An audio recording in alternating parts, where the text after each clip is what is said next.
మన ప్రభు అయిన యేసుక్రీస్తు నామములో కూడి ఉన్న మీ అందరికీ కూడా నా హృదయపూర్వక ధన్యవాదాలు.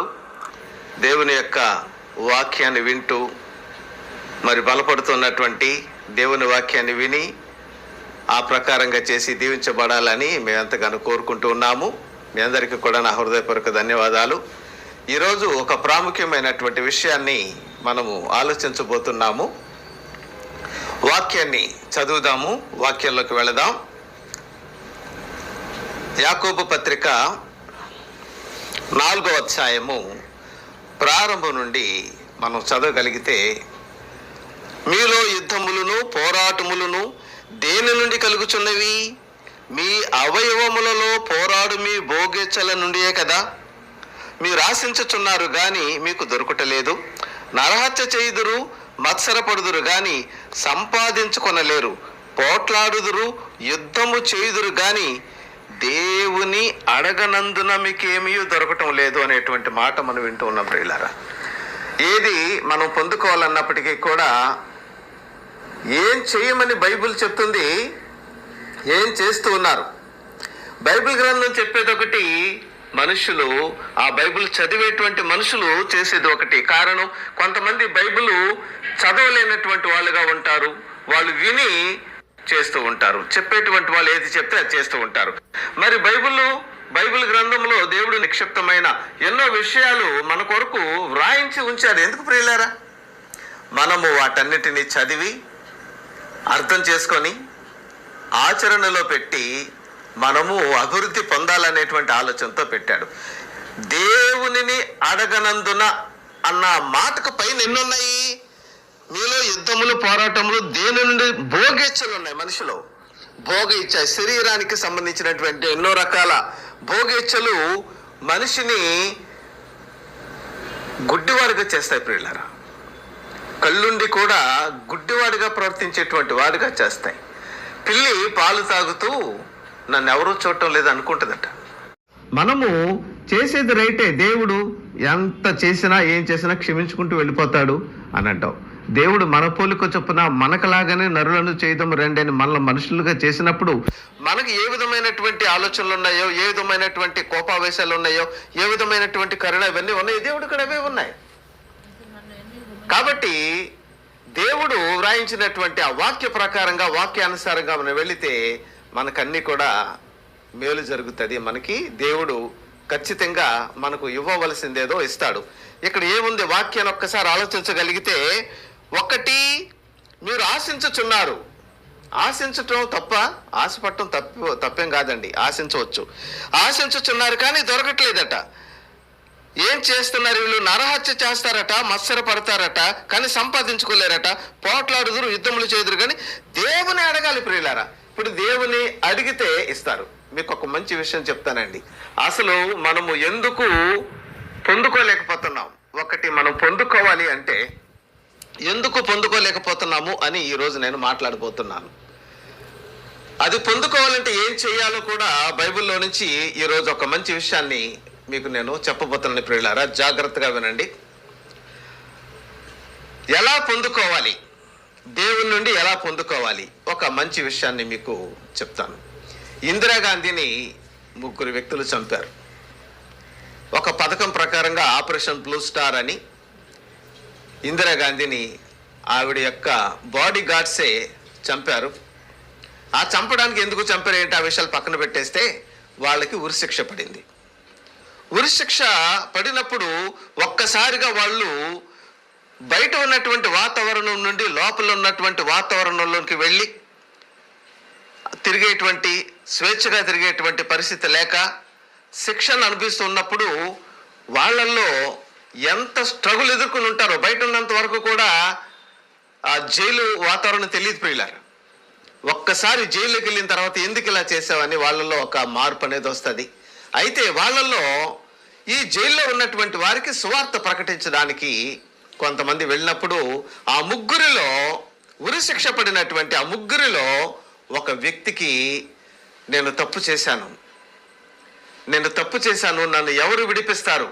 ఈ బంధకాల్లో నుండి నేను బయటపడాలనుకుంటున్నాను, నేను తప్పు చేశాను, నా తప్పుకి నాకు శిక్ష పడింది, కానీ ఈ శిక్ష నుండి నన్ను ఎవరు విడిపించగలరు అని ఆలోచిస్తూ అనేక రకాలుగా అన్వేషిస్తూ ఉన్నప్పుడు ఈ సువార్త చెప్పేటువంటి దైవ సేవకులు వెళ్ళి బైబిల్ గ్రంథంలో ఉన్నటువంటి విషయాలు వారితో చెప్తూ ఉన్నప్పుడు విశ్వాసం అనేది కలిగింది ఒక వ్యక్తికి. ఆ ముగ్గురులో ఒక వ్యక్తికి. వాళ్ళ ముగ్గురు కూడా నేను బ్రతకాలని రాష్ట్రపతికి క్షమాభిక్షకు అప్పీల్ చేసుకున్నారు. అయితే వారిలో ఒక్క వ్యక్తికి మాత్రమే క్షమాభిక్ష దొరికింది. ముగ్గురులో ఇద్దరిని ఉరిశిక్ష వేసి చంపేశారు. ఎందుకు ఆ ఒక్క వ్యక్తికి క్షమాభిక్ష దొరికింది? ప్రధానమంత్రిని చంపినటువంటి వ్యక్తికి క్షమాభిక్ష. ఇది అస్సలు ఎవ్వరూ చట్టం కూడా అసలు వీరికి క్షమాభిక్ష ఇవ్వవద్దు అనేటువంటి విషయం చెప్తుంది. ప్రపంచం అంతా కూడా, అసలు దేశం అంతా కూడా ఆ నాయకురాల్ని చంపినటువంటి వాళ్ళు ముగ్గురిని కూడా చంపేయాలి అనేటువంటి ముక్త కంఠంతో ఉంటుంది. ఇప్పుడు ఆ వ్యక్తికి ఎందుకు క్షమాభిక్ష దొరికింది? మరలా బాహ్య ప్రపంచంలోనికి వచ్చి జీవించడానికి అవకాశం ఎందుకు దొరికిందో నేను మీకు చెప్తే మీరు ఖచ్చితంగా ఏ విధమైనటువంటి బంధకాల్లో మీరు ఉన్నారో, ఏ విధమైనటువంటి ఇబ్బందుల్లో మీరు ఉన్నారో, ఏ విధమైనటువంటి సమస్యలతో మీరు అల్లాడిపోతున్నారో, నా సమస్య నుండి నేను విడుదల పొందలేను, నా సమస్య నుండి నేను బయటికి రాలేను, నా సమస్య నుండి నన్ను ఎవ్వరు బయటికి తీసుకురాలేరు అనేటువంటి ఆలోచనలో ఎంతమంది అయితే ఉన్నారో వాళ్ళందరూ కూడా ఖచ్చితంగా వచ్చేటువంటి అవకాశం ఉంది అనేటువంటి విషయాన్ని నేను బైబిల్లో నుంచి మీకు చూపించబోతున్నాను. సువార్త ప్రకటించడానికి వచ్చినప్పుడు ఆ సువార్త ప్రకటనలు చదివి విశ్వాసం కలిగింది. యేసుక్రీస్తు నామములో తండ్రి అయినటువంటి దేవునికి మీరు ప్రార్థించగలిగితే తండ్రి మీరున్నటువంటి బంధకాల నుండి మిమ్మల్ని విడిపిస్తాడు. ఆ బంధకాల నుండి మిమ్మల్ని విడిపించి మిమ్మల్ని స్వతంత్రులుగా చేస్తాడు. మీరు ఎంత పాపపు స్థితిలో మీరు ఉన్నా మీ పాపాన్ని మీరు ఒప్పుకొని ఆ పాపం నుండి మీరు విడుదల పొందాలి అంటే తండ్రికి ఒక్కసారి ప్రార్థన చేయండి. యేసుక్రీస్తు యొక్క రక్తము, యేసుక్రీస్తు చిందించినటువంటి రక్తము ప్రతి పాపము నుండి మిమ్మల్ని కడిగి పరిశుద్ధులుగా మిమ్మల్ని చేసి స్వతంత్రులుగా మిమ్మల్ని చేస్తుంది అన్న మాటలు విన్నప్పుడు ఆ ముగ్గురులో ఒక వ్యక్తి చివరి కోరిక ఏంటి అని ఉరితీసే ముందు అడిగారటండి. అడిగితే మిగిలిన ఇద్దరు ఏ విధమైనటువంటి కోరికలు కోరుకున్నారో నాకు తెలియదు, కానీ ఈ వ్యక్తికి ఒక ఆలోచన కలిగింది. అయ్యా, నా చివరి కోరిక ఏంటంటే నేను బైబిల్ చదవాలనుకుంటున్నాను, ఒక బైబిల్ నాకు ఇవ్వండి అని అడిగాడంటండి. ఆశ్చర్యంగా లేదా ప్రియులారా? అతనిలో ఈ సువార్త పలుకులు వినగానే ఒక అవకాశం అనేది, ఖచ్చితంగా ఒక అవకాశం అనేది ఉంది. నన్ను దేవుడు విడిపిస్తాడు, ఆయన ఎంత పాపినైనా సరే కరుణించగలిగినటువంటి గొప్ప దేవుడు అనేటువంటి ఒక విశ్వాసం కలిగి నీ చివరి కోరిక ఏంటంటే ఒక బైబిల్ కావాలండి, ఆ బైబిల్ నేను చదవాలండి, నా బాధ యేసుక్రీస్తుతో చెప్పుకోవాలండి, నేను ఆ యేసుతో ఆ దేవునితో నేను చెప్పుకోవాలండి అన్నప్పుడు బైబిల్ ఇచ్చారట. ఆ బైబిల్ ఆయన చదివాడండి. చదివినటువంటి ఆయన ఖచ్చితంగా ప్రార్థన చేసుంటారు, అయ్యా నన్ను ఈ బంధకాల్లోంచి విడిపించు అని, నాకు క్షమాభిక్ష వచ్చేలాగా, నాకు నేను చేసినటువంటి పనికి క్షమాభిక్ష అనేది అస్సలు రాదు, వచ్చేటువంటి అవకాశమే లేదు. ఒక రాజకీయ నాయకురాల్ని నేను బాడీ గార్డ్స్గా ఉంటూ నేను చంపేశాను, కాబట్టి ఇలాంటి పరిస్థితుల్లో నాకు రాదు. ఆ కోర్టు న్యాయమూర్తులు కానీ రాష్ట్రపతి కానీ వాళ్ళు కూడా అదే కేడర్లో ఉన్న వాళ్ళు కాబట్టి నాకు ఇవ్వరు, అస్సలు హోప్ లేదు అనేటువంటి పరిస్థితుల్లో నా మొర వినేటువంటి దేవుడు మీరు ఒక్కరే నాయన, నేను నా మనసు మార్చుకున్నాను, నాకు సహాయం చేయండి అని ప్రార్థన చేసినప్పుడు ఆ ఒక్క వ్యక్తి ప్రార్థన విని దేవుడు అతనికి క్షమాభిక్ష ఇచ్చాడు. ప్రియులారా, ఆశ్చర్యంగా ఉంది కదా? కాబట్టి నీవు ఏ స్థితిలో ఉన్నావు ఆ స్థితిలో ఉండి నీ యొక్క స్థితి నుండి, నువ్వు నీ బంధకాల్లో నుండి, నీ యొక్క ఇబ్బందుల్లో నుండి, నీ యొక్క ఇరుకుల్లో నుండి, నువ్వు వ్యాధి కలిగినటువంటి పరిస్థితిలో ఉన్నావా, మంచం మీద ఉండి లేవలేటువంటి పరిస్థితిలో ఉన్నావా, ఖచ్చితంగా నిన్ను మంచంలో నుండి లేపగలిగినటువంటి శక్తి కలిగినటువంటి వాడు దేవుడు. జనులను సజీవులుగాను మృతులను గాను చేయువాడు యెహోవా. పాతాళమునకు పంపుచు పాతాళములో నుండి మరలా రప్పించగలిగినటువంటి కెపాసిటీ ఎవరికైనా ఉందంటే సర్వశక్తి కలిగినటువంటి దేవునికి ప్రియులారా. ఆయన దీనులను పెంట కుప్పల మీద నుండి ఉన్నతమైనటువంటి స్థాయికి తీసుకెళ్ళగలడు. ఉన్నతమైనటువంటి స్థాయిలో ఉన్నటువంటి వారిని పెంట కుప్పల మీద పడేయగలడు ఆయన. కాబట్టి ఆయన ఎంత గొప్ప దేవుడో ఆలోచించండి. కాబట్టి అంత గొప్ప దేవుణ్ణి నువ్వు ప్రార్థించగలిగితే, విశ్వాసంతో నువ్వు నమ్మగలిగితే నీ పరిస్థితి మారుతుంది. ఒకసారి ఒక బిలియనీరు, ఒక పెద్ద బిలియనీరు, ఆ బిలియనీరు దగ్గరకు కొంతమంది పత్రికా విలేకరులు వచ్చి అనేక సందర్భాలలో ఆ సబ్జెక్టు గురించి, ఆ వాళ్ళ యొక్క వ్యాపారాల గురించి ఇంటర్వ్యూలు తీసుకున్నటువంటి వాళ్ళకి ఒక ఆలోచన వచ్చింది. ఏమండి, మిమ్మల్ని ఒక చిన్న ప్రశ్న వేయాలనేటువంటి ఆలోచనలో మేము ఉన్నాము. మీ జీవితంలో షాకింగ్ గురి చేసినటువంటి ఒక సందర్భం ఏదైనా ఉందేమో ఆలోచించుకుని మాకు చెప్పండి. ఎందుకంటే మీరు ఇంత గొప్ప స్థాయిలో ఉన్నారు. మీరు మిమ్మల్ని ఆశ్చర్యపరిచేటువంటి ఒక షాకింగ్ న్యూస్, మిమ్మల్ని ఆశ్చర్యపరిచేటువంటి ఒక వార్త ఏదన్నా, ఒక సందర్భం ఏదన్నా ఉంటే చెప్పగలరా అంటే చెప్తాను అని పలానా రోజు రమ్మని చెప్పేసి వాళ్ళందరినీ పిలిచి ప్రారంభించారటండి. ఏంటంటే, నేను ఒక పని మీద ఒక సిటీ నుండి మరొక సిటీకి వెళుతూ ఉన్నప్పుడు ఆ రోడ్లు ట్రాఫిక్ కారణంగా డైవర్షన్ తీసుకుని వెళుతుంటే ఒక చిన్న ఇల్లు నాకు కనిపించింది. ఒకసారి వెళ్ళాలనేటువంటి ఆలోచన కలిగి ఆ ఇంటి దగ్గరికి వెళ్ళి కొద్దిసేపు ఆ ఇంట్లో ఉన్నటువంటి వారితో మాట్లాడాలనేటువంటి ఆలోచన కలిగింది నాకు. వెళ్ళాను, తలుపు తీశారు. ఏం చేస్తున్నావు బాబు? ఒక్కసారి మీతో కొద్దిసేపు మాట్లాడాలన్న ఆలోచన నాకు వచ్చింది, వచ్చాను అని అడిగినప్పుడు, రండి అయ్యాను, కూర్చోండి అని. మాటలో ఏం చేస్తున్నావు అంటే, నేను నా దేవునికి ప్రార్థన చేస్తున్నానండి అని ఆ వ్యక్తి అన్నాడట. నా దేవునికి నేను ప్రార్థన చేస్తున్నానండి. దేనికోసం ప్రార్థన చేస్తున్నావు? నేను పేదవాడినండి, నాకు ఎక్కువ ధనం అనేది లేదు, ఏదైనా నాకు కొంచెం ఆర్థికంగా నేను అభివృద్ధి చెందాలి, ఆర్థికంగా నా అవసరతలు తీర్చుకుంటూ నా కుటుంబాన్ని పోషించుకుంటూ నాకు కొంత మరి ఆర్థికంగా నేను ఎదగాలనుకుంటున్నాను. ఒక ఉద్యోగం లాంటిది కానీ ఏదైనా పని కానీ ఉంటే బాగుంటుంది, దానికి కొంచెం డబ్బులు అవసరం అండి, దాని కొరకు దేవునికి ప్రార్థన చేస్తున్నానండి అనేటువంటి విషయం అన్నప్పుడు ఆయన చిన్న చిరునవ్వు నవ్వి, I am the answer for your prayer, నేను నీ ప్రార్థనకు సమాధానాన్ని నీ కళ్ళ ముందు ఉన్నాను అని అన్నాడట. నాకు అర్థం కాలేదండి అన్నాడట ఆయన.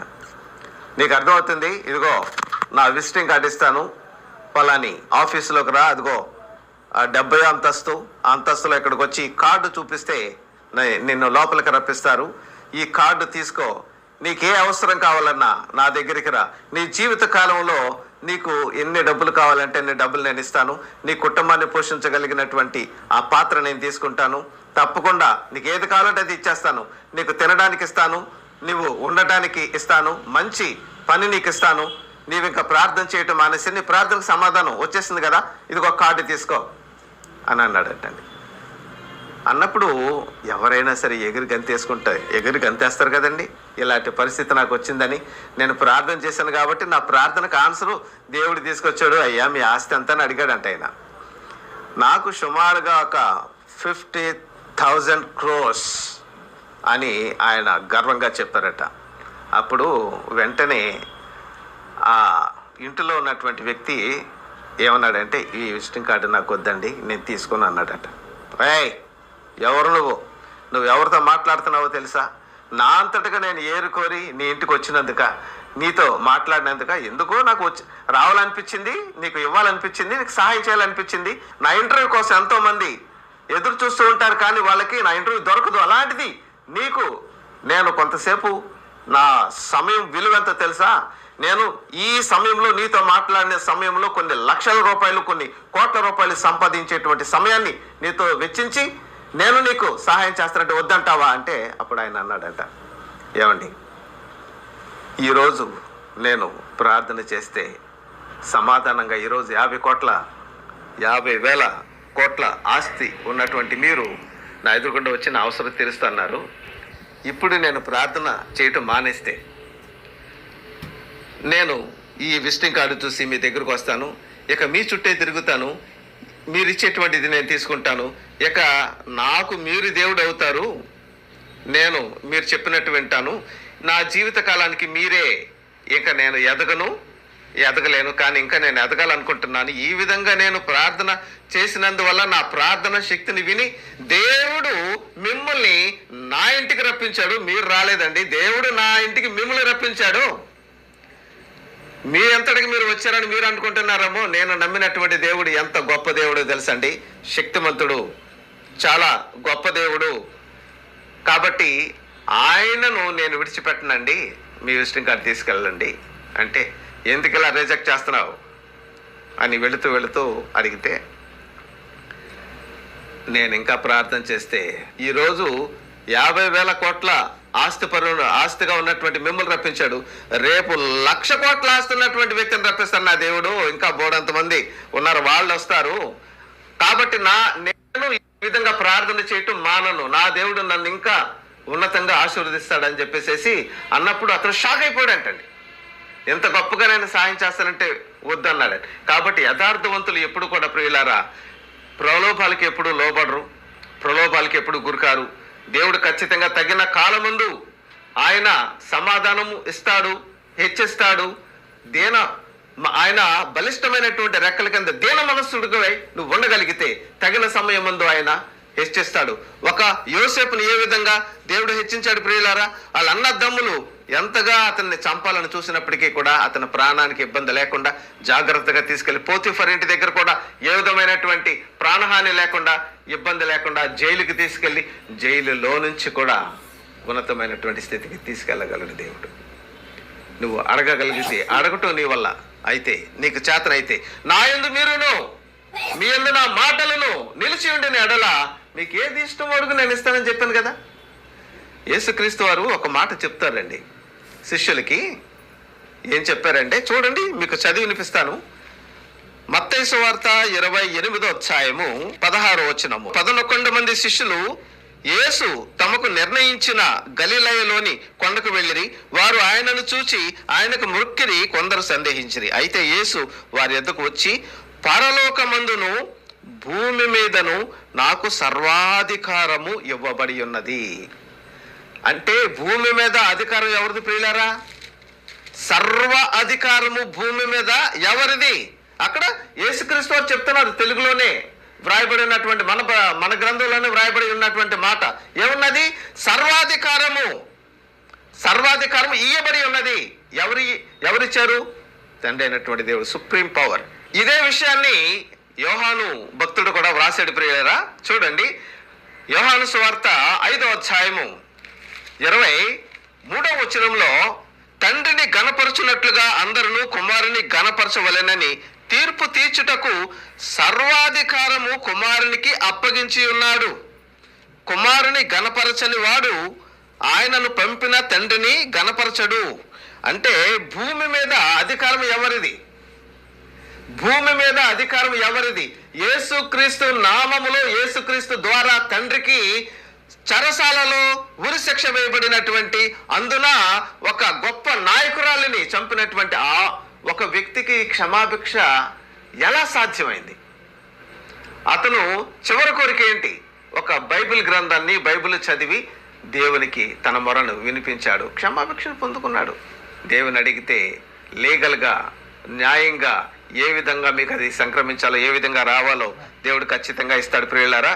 ఇక ఒక మంచి విషయాన్ని మనం బైబిల్ గ్రంథంలో చూడగలిగితే, ఇర్మియా గ్రంథము 33వ అధ్యాయము ప్రారంభం నుంచి మనం చదవగలిగితే, నాకు మొరపెట్టుము, నీకు ఏది కావాలో నాకు మొరపెట్టుము, నేను నీకు ఉత్తరం ఇస్తాను. నీవు గ్రహింపలేనటువంటి గొప్ప సంగతులను, ఘోరమైనటువంటి సంగతులను నేను నీకు చెప్తాను. చూసారా, మనం ఏం చేయాలి? మొరపెట్టాలి. పొందుకోవాలంటే మనం అడగాలి ప్రియులారా. అందుకని అడుగుడి మీకు ఇవ్వబడును, వెతుకుడి దొరుకును, తట్టుడి తీయబడును. ఇప్పుడు దేవుడు ఎవరికి దేవుడు? అందరికీ దేవుడా, కొందరికి దేవుడా? బైబిల్ గ్రంథంలో ఉన్నటువంటి మాటలు చాలా మంది నమ్మరు ప్రియులారా. ఎందుకంటే అది మీ విశ్వాసం మీదండి, మా విశ్వాసం మాదండి, మీ బోధ మీదండి, మా బోధ మాదండి, మీ దేవుడేనండి, మా దేవుడేనండి. ఇప్పుడు ఇద్దరు దేవుళ్ళు ఉన్నారా? ఆలోచిద్దాం. చూడండి, వాళ్ళని అడిగాం అనుకోండి, దేవుడు అక్కడే అంటారు. మళ్ళీ దేవుడు ఎంతమంది అంటే దేవుడు అక్కడే అంటారు. ఆ ఒక్కడు ఎవరు? ఈ సృష్టిని చేసినటువంటి దేవుడు ఒక్కే దేవుడు. ఆ సృష్టిలో నిన్ను చేసినటువంటి దేవుడు ఆయనే. నీలో ఉన్నటువంటి ఆత్మన్నదే ఆయన ఇచ్చిందే. మరి ఆత్మగా ఉన్నటువంటి దేవునికే ఇది సాధ్యం. ఆత్మగా ఉన్నటువంటి దేవుడు నీవెవరు అని అడగగలిగితే నీవు శరీరానివి, రెండు నీవు ఆత్మవి. కాబట్టి నీలో ఆత్మ పెట్టినటువంటి దేవుడే కదా నిజమైన దేవుడు. కానీ ఆ దేవుడని అనరు. ఎందుకంటే సాతాను ఏం చేసిందంటే ఈ యుగ సంబంధమైనటువంటి దేవత వారి మనోనేత్రములకు గుడ్డితనాన్ని కలగజేసి సువార్త ప్రకాశము వారికి వచ్చేంత వరకు కూడా గుడ్డి పొరలు విడవపోయారా. ఆ సువార్త ప్రకాశం వచ్చినప్పుడు కొంతమంది పొరలు వీడిపోయి వాస్తవాన్ని గమనిస్తారు, నమ్ముతారు, కొంతమంది నమ్మరు. అందుకే నమ్మి బాప్తిస్మం పొందినప్పుడు మీరు రక్షింపబడతారు. నమ్మని వారికి శిక్ష. ఎలా నమ్మకుండా ఎన్ని రకాల మాటలు ఈ దేవుణ్ణి అన్నా, యేసుక్రీస్తుని దూషించిన, లేదా యేసుక్రీస్తుని విశ్వసించేటువంటి వాళ్ళు దూషించిన, మీకు నమ్మగనంత కాలం మీకు శిక్ష, నమ్మితే మీకు రక్షణ. చూడండి, ఒక మంచి మాటతో ఎవరికి దేవుడు, ఎంతమందికి దేవుడు అంటే యెహోవా ఎవరికి దేవుడు? యిర్మీయా గ్రంథము 32వ అధ్యాయము 26, 27 వచనాలలో ఒక్కసారి చూద్దాం ప్రియులారా. అంతటా యెహోవా వాక్కు యిర్మీయాకు ప్రత్యక్షమై ఇలాగ సెలవిచ్చెను, నేను యెహోవాను, సర్వ శరీరులకు దేవుడను, నాకు అసాధ్యమైనది ఉండునా, ఏదైనా ఉండునా. చూడండి, యెహోవాకు అసాధ్యమైనది ఏది లేదు ప్రియులారా. కాబట్టి యెహోవా ఆనాటి కాలంలో ధర్మశాస్త్రము ఉన్నటువంటి కాలంలో యేసుక్రీస్తు వారి లోకానికి రాకముందు డైరెక్ట్గా యెహోవా నామమున ప్రార్థన చేసేవారు, తండ్రికి డైరెక్ట్గా ప్రార్థన చేసేవారు. యేసుక్రీస్తు వారు వచ్చిన తర్వాత మీరు ఏది చేసినాను, మాట చేత కానీ క్రియ చేత కానీ మీరు ఏం చేసినాను యేసుక్రీస్తు ద్వారా తండ్రికి చేయండి. ఎందుకు యేసుక్రీస్తు ద్వారా తండ్రికి చేయాలి? యేసుక్రీస్తు వారు కొలమానం. పాత నిబంధనలో ఆజ్ఞలు అనేవి కొలమానం. అవి ధర్మశాస్త్రంలో వ్రాయబడినటువంటి ఆజ్ఞలు కొలమానం అయితే, కనిపించుచున్నటువంటి ధర్మశాస్త్రం యేసుక్రీస్తు వారు కనిపించుచున్నటువంటి ధర్మశాస్త్రం, మానవ శరీరంతో వచ్చినటువంటి ధర్మశాస్త్రం. ఆయన్ని చదవాలి, ఆయన జీవితాన్ని చదవాలి. ఆయన ఏ విధంగా చేశారు? నీలాంటి రక్త మాంసములు కలిగినటువంటి వ్యక్తి, నీకులాగా కళ్ళున్నాయి, నీకులాగా ముక్కుంది, నీకులాగా మెదడుంది, నీకులాగా సర్వ శరీరంలో ఉన్నటువంటి సర్వ అవయవాలు ఉన్నాయి. నీకు ఏ విధమైనటువంటి కోరికలు ఉన్నాయో, ఏ విధమైనటువంటి ఆలోచనలు నీకున్నాయో, ఏ విధమైనటువంటి పాపపు తలంపులు, ఏ విధమైనటువంటి శరీరంలో ఉన్నటువంటి ఆలోచనలు వస్తున్నాయో ఆయన కూడా వచ్చాయి. ఆయన మన వలెను శోధింపబడినను ఆయన పాపము లేనివాడిగా జీవించెను. నాలో పాపం ఉన్నదని మీలో నిరూపించగలిగిన వాళ్ళు ఎవరు అన్నప్పుడు ఏ ఒక్కరు కూడా ప్రియులారా నీలో పాపం ఉన్నదని చెప్పడానికి ఏ ఒక్కరు కూడా రాలేదు ప్రియులారా. కాబట్టి ఈరోజు మనము ఛాలెంజ్ చేసామంటే ఎంతోమంది రెడీ అయిపోతారు. కాబట్టి మనము కూడా పాపము లేనటువంటి విధంగా జీవించడానికి మనము ఈ బైబిల్ గ్రంథాన్ని ఆధారంగా చేసుకుని యేసుక్రీస్తుని చూసి, యేసుక్రీస్తు వైపు చూస్తూ, యేసుక్రీస్తు ద్వారా తండ్రి అయినటువంటి దేవునికి మనము మన మనవులను వినిపించగలిగితే ఖచ్చితంగా దేవుడు మనకు సహాయం చేస్తాడు. ఈ కాలంలో మనం పొందుకోవాలంటే తండ్రి అయిన దేవునికి యేసుక్రీస్తు ద్వారా మనము మన విన్నపాలు విన్నపిస్తూ ఉంటే ఖచ్చితంగా దేవుడు మనకు సహాయం చేస్తాడు. మనం ఎలా పొందుకోవాలి? అడుగుడి మీకు ఇయ్యబడెను, వెతకండి మీకు దొరుకును, తట్టుడి మీకు తీయబడెను. కాబట్టి ప్రియులారా, మనం అడగనందువల్ల మనకు దొరకటం లేదు. పోట్లాడకూడదు, దీంతో నరహత్యలు చేయకూడదు, ఎన్నో రకాలుగా పోరాటాలు చేస్తూ, పోరాటాలు ఇవన్నీ కాదు, అడగాలి. కాబట్టి దేవుడు అడిగినటువంటి వారికి ఇవ్వడానికి, నా యందు మీరు మీ యందు నా మాటలు నిలిచి ఉండే నెడలు మీకు ఏది ఇష్టమో అడుగు నేను ఇస్తానని చెప్తున్నాడే. కాబట్టి యథార్థవంతుడిగా జీవించినటువంటి యోబు గారు ఆయన జీవితంలో కష్టాలు అనుభవించిన తర్వాత ఎంతో ఉన్నతమైనటువంటి స్థితిని పొందుకున్నాడు. ఆయన యోసేపు గారు పొందుకున్నారు. కాబట్టి చెరసాల బంధకాలలో ఉన్నటువంటి వాళ్ళు విడుదల పొందారు. ఎన్నో మరి చెరసాలలో ఉన్నటువంటి పౌలు గారు విడిపించబడ్డారు. ఏమండి, ఆయన తెల్లారితే చంపేస్తారు, కానీ ఆయన విడిపించబడ్డారు. మరి చెరసాలలో ఉన్నటువంటి పౌలులు, శీల వాళ్ళు కూడా మరి దేవుని సన్నిధిలో ఆరాధిస్తున్నారంటండి. వాళ్ళు బండలేసి బిగించినప్పటికీ కూడా మమ్మల్ని చంపితే చంపేసుకోండి, కానీ మేము ఏ తప్పు చేసామని సువార్త ప్రకటించినందుకు మమ్మల్ని ఇలా వేశారని వాళ్ళు పాటలు పాడుతూ ఆరాధిస్తున్నప్పుడు దేవునికి ఇష్టమైంది మరి కొంతకాలం వీళ్ళు సేవ చేయాలని. జైలు గోడలు బద్దలు కొట్టేసి ఆ బొండలు సంఖ్యలు తెగిపోయాయి. కాబట్టి నీ సంఖ్యలు కూడా తెగిపోతాయి. నీ యొక్క బాధల నుంచి కూడా నువ్వు విడుదల పొందుతావు. అడుగు, అడిగిన ప్రతి ఒక్కరికి ఇచ్చేటువంటి దేవుడు. మీరు పొందుకోవాలంటే నోరు తెరిచి అడగాలి, కానీ నరహత్యలు చేయకూడదు. వీడిని చంపేస్తే నాకు ఆశ వచ్చేది, చట్టం అనేది నిన్ను పట్టుకుంటుంది. పోట్లాడి గెలుచుకుందాం అనుకుంటే ఆ పోట్లాట అనేది నువ్వు లీగల్గా న్యాయబద్ధంగా ఉండాలి. న్యాయబద్ధంగా రాని దానికి నువ్వు ఎంత పోట్లాడినా రాదు.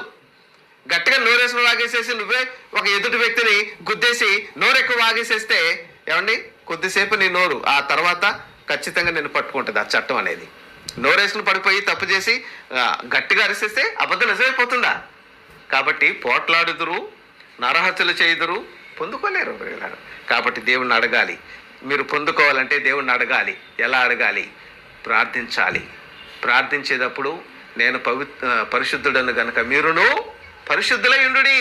కాబట్టి యేసుక్రీస్తు కొలమానంగా మనకు వచ్చాడు. కాబట్టి ఆ యేసుక్రీస్తు వలె మనం యేసుక్రీస్తుని చూస్తూ ఆ యేసుక్రీస్తు చేసినట్లు యేసుక్రీస్తు మార్గంలో నడుచుకుంటూ వెళితే ప్రియులారా, ఆయన ఏ విధంగా అడిగారు? ఏమండి, మేడలు అడిగాడా, మిద్దెలు అడిగాడా, గోపురాలు అడిగాడా, శరీర సుఖాలు ఏమైనా అడిగాడండి? కాదు. తండ్రి, నీ చిత్తం ఏంటో నేను చేయాలి. ఈరోజు సువార్త ప్రకటిస్తూ ఉన్నామంటే ప్రియులారా, మాకు కూడా ఎన్నో కోరికలు ఉన్నాయి. మాకు కూడా ఎన్నో రకాల విలాసాలు, ఎన్నో రకాల మరి ఫలాని దానికి ఈ ధనాన్ని వినియోగిస్తే ఇంకా సంతోషంగా ఉంటాం అనిపించినప్పటికీ కూడా ఎంతో మంది నశించిపోతున్నారు. ఎంతోమంది ప్రభు నమ్ముకున్నటువంటి వాళ్ళలో కూడా పొందుకోలేనటువంటి వాళ్ళు ఉన్నారు. వాళ్ళు పొందుకోవాలంటే అడగాలి, దేవుని అడగాలి, అడిగే విధంగా అడగాలి. ఆ విధంగా అడిగించే ప్రయత్నం చేయడానికి మేము ఈ యొక్క స్వార్థ ప్రయత్నం చేస్తున్నాం ప్రియులారా. మేము సంఘాల్లో చెప్పుకుంటే మా మాటల సంఘాల్లో ఉంటే ఆ సంఘం బాగుపడుతుంది. కానీ అనేకులకు వినిపించాలనే భారము, సువార్త భారం ఉండాలి ప్రియులారా. మీలో కూడా మీకు ఏదైనా మంచి విషయం తెలిసిందంటే అనేకులకు చెప్పాలి. ఈ సువార్త అనేది అందరికీ మనం ప్రకటించాలి. అందరినీ గొప్పవాళ్ళుగా చేయాలి. అందరూ మారు మనసు పొందాలి. అందరూ గొప్పవాళ్ళుగా ఉండాలంటే ఈ సువార్త అనేది వెళ్ళాలి. ఈ సువార్త ప్రకటించడానికి మా ప్రయాసలు మేము పడుతున్నాం. మీరు కూడా ఆ విధంగా ఈ సువార్త పనులు మీరు కూడా పాలుభాగస్తులు కండి. మీకు తెలిసినటువంటి విషయాలు మీరు కూడా చెప్పండి, చెప్పేవాళ్ళని పంపించండి. మంచిది. తప్పకుండా మనం పొందుకోవాలంటే ఏం చేయాలి? అడగాలి. దేవుడి నుంచి మనం ఏం పొందుకోవాలన్నా ఏం చేయాలి? అడగనందున పొందుకోవట్లేదు. కాబట్టి అడగండి, దేవుని అడగండి, దేవుడు ఇస్తాడు. కళ్ళు మూసుకొని ప్రార్థన చేద్దాం. పరిశుద్ధ రాజ్యం కలిగిన మా తండ్రి, మంచి విషయాలు ప్రభువా మీరు రాయించినటువంటి బైబిల్ గ్రంథంలో మా కొరకు రాయించారు. పొందుకోవాలంటే ఏం చేయాలి? పొందుకోవాలంటే అడగాలి. తండ్రి, చెరసాల్లో ఉన్నటువంటి ఉరిశిక్ష పడినటువంటి వ్యక్తి అడిగాడు, క్షమాభిక్ష పొందుకున్నాడు. చెరసాల్లో ఉన్నటువంటి వాళ్ళు, ఎన్నో బంధకాల్లో ఉన్నటువంటి వాళ్ళు, ఎన్నో ఇబ్బందుల్లో ఉన్నటువంటి వాళ్ళు, ఆర్థిక సమస్యలతో నలిగిపోతున్నటువంటి వాళ్ళని కూడా నాయన వాళ్ళు అడిగితే మీరు లేవనెత్తడానికి సిద్ధంగా ఉన్నారు. వాళ్ళు అడగడానికి నాయన వాళ్ళు అడగాలి. వాళ్ళ నోటితో వాళ్ళు అడగాలి. నా యందు మీరు మీ యందు నా మాటలు నిలిచి ఉండే ఎడల మీరు ఏది ఇష్టమో అడగండి అన్నారు. దేవుడు పాపుల మనవి ఆలకించడని ఉంది ప్రభా. కాబట్టి మేము పరిశుద్ధులుగా జీవిస్తూ అడిగి పొందుకోవడానికి సాధించండి. యేసు నామములో అర్చన తండ్రి, ఆమేన్.